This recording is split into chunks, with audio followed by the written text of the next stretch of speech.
দর্শক, আজকের ভিডিওতে আমি আপনাদেরকে চায়নার সবচাইতে সুন্দরতম একটা পাহাড় দেখাবো। আর এই পাহাড়ের উপরের সৌন্দর্য দেখলে যে কেউ মুগ্ধ হয়ে যাবে।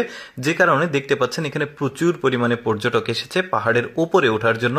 পাহাড়ের উপরের যে সৌন্দর্য সেটা দেখলে আপনিও অবাক হয়ে যাবেন। ভিডিওটা পুরোপুরি আপনারা দেখতে থাকুন। দেখুন, পাহাড়ের যে আঁকা বাঁকা রাস্তা ধরে তারা কিন্তু উপরে উঠে যাচ্ছে। প্রচুর পরিমাণে টুরিস্ট যাচ্ছে এখানে। প্রতিদিনই এইরকম আসলে লোকজন উপরে ওঠে সৌন্দর্য দেখার জন্য। কি আসলে আছে এই পাহাড়ের উপরে সেটা তো এই ভিডিওটার শেষের দিকে আপনারা বুঝতে পারবেন। দেখুন আগে তারা কিভাবে উপরে উঠছে। দেখতে পাচ্ছেন একদম আঁকা বাঁকা পথ, সিঁড়ি আছে কিন্তু একটু উপরে গেলে সিঁড়ি পাবে। তবে এখানে সিঁড়ি নাই, এখানে জাস্ট প্লেন রাস্তা আঁকা বাঁকা করে। এখানে ছোট্ট একটা জায়গা আছে, এখানে রেস্ট নিয়ে তারপরে আবার উঠতে শুরু করে টুরিস্টরা। টুরিস্টদের জন্য কিন্তু বেশ চমৎকার একটা পাহাড়। এই পাহাড়ের নাম হচ্ছে স্প্রিং পাহাড়, চায়নার। তো দেখতে পাচ্ছেন পাহাড়ের ঠিক চারিদিক দিয়ে ঘুরে ঘুরে উঠতে হয়।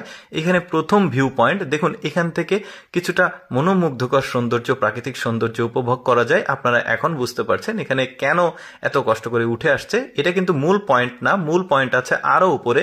এটা প্রথম ভিউ পয়েন্ট। এখান থেকে যখন সৌন্দর্য দেখা হয়ে যায় আবারও সিঁড়ি বেয়ে তারা ধীরে ধীরে ধীরে ধীরে উপরে উঠতে থাকে। কিছু কিছু জায়গা আছে যেখানে রেস্ট নেওয়া যায়, মানে খাবার সাথে করে মানে ব্যাগে করে নিয়ে আসতে হয়।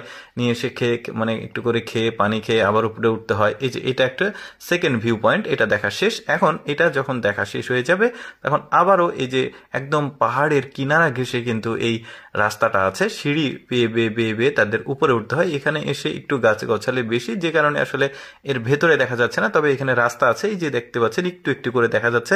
তারপরে আবারও উপরে উঠে যায়। দেখুন কতটা কিনারা ঘেঁষে এই রাস্তাটা করা হয়েছে। এখানে থার্ড ভিউ পয়েন্ট রয়েছে, এই যে দেখতে পাচ্ছেন। এখান থেকে সবাই আরো কিছুটা সৌন্দর্য উপভোগ করে। তারপরে আবারও খাড়া পথ সিঁড়ি বেয়ে আবার উপরে উঠে আসে। এখানে চতুর্থ ভিউ পয়েন্ট দেখতে পারলাম আমরা, 4 নাম্বার। তারপরে এখানে দেখা সৌন্দর্য দেখা শেষে আবারও টুরিস্টরা উপরে আসে। এখানে কিন্তু প্রতিদিন ঠিক এইরকম ভাবে আসলে লোকজন ওঠা নামা করে, এই পাহাড়ের সৌন্দর্য দেখতে আসে। তো দেখা যাচ্ছে সিঁড়িগুলো বেশ চমৎকার লাগছে দেখতে, কিন্তু মানুষ যাচ্ছে। এই যে একটা ভিউ পয়েন্ট গেল, এখান থেকেও সৌন্দর্য উপভোগ করে। একদম উপরে রয়েছে সবচাইতে আকর্ষণীয় যে ভিউ পয়েন্ট, সেটা আমরা কিছুক্ষণের মধ্যে সেটা দেখব। এই যে দেখতে পাচ্ছেন একদম উপরের যে ভিউ পয়েন্ট সেটার কাছাকাছি আমরা চলে এসেছি। দেখি এখান থেকে অ্যাকচুয়ালি কেন এত টুরিস্ট কষ্ট করে এতটা উপরে উঠছে, কি আছে এখানে এবার দেখতে পাবেন আপনারা। এই যে এখানে লাস্ট ভিউ পয়েন্ট, এখান থেকে দেখুন ওই এলাকার ওই অঞ্চলের যতগুলো পাহাড় আছে, প্রাকৃতিক সৌন্দর্য আছে, সবগুলোই দেখা যায়। দেখতেও কিন্তু বেশ চমৎকার লাগছে। দেখতেই পাচ্ছেন আপনারা নিচে অনেক বাড়িঘর আছে, অনেকটা সমুদ্রপৃষ্ঠ থেকে অনেকটা উপরে কিন্তু এই জায়গাটা, যেখানে যে কারণে টুরিস্টরা এখানে দেখতে আসে। দর্শক, কেমন লাগলো আজকের ভিডিওটি কমেন্ট করে জানাবেন। আর এই ধরনের